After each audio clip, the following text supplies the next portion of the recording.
I think often starting a business is like putting up a kite.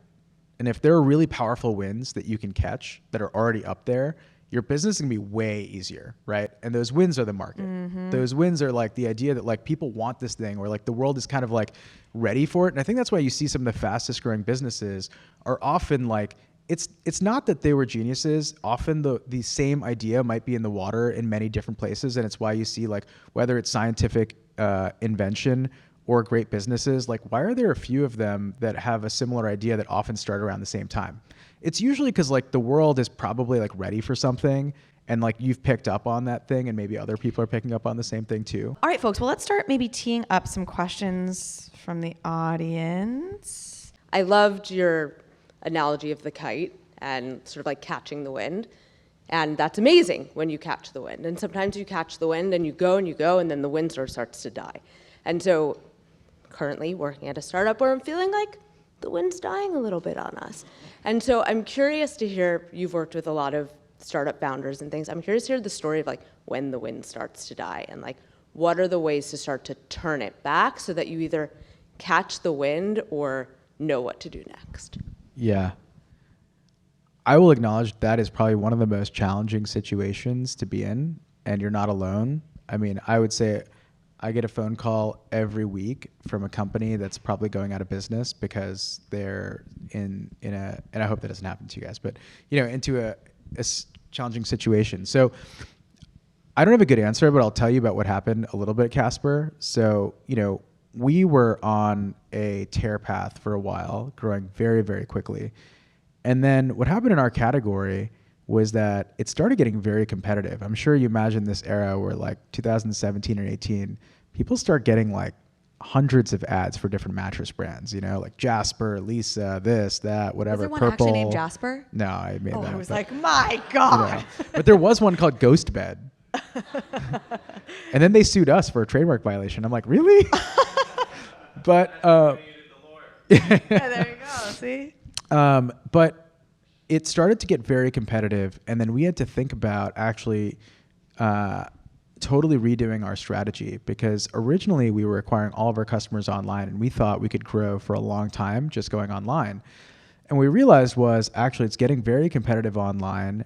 And even though we were very confident that we had the best products, the best service, the best team, we won Consumer Reports all the time, it was easy for other people to siphon off our customers. So we realized, okay, we have to actually go find our own customers in new ways. And so that's when we started in, testing out stores and working with wholesale partners, which was kind of antithetical to the original business, because we were like, no, we're online only. And then we had to eat our egos and go, okay, maybe, I don't know, maybe there's some people who want to buy these things offline. And so we ended up building stores, and now we have 80 of them, or 70 or 80 of them around the country. But that was a hard pill to swallow at the beginning, because it was very different than the original strategy that we imagined. And we had to be a little bit open-minded to it and do it in our own way.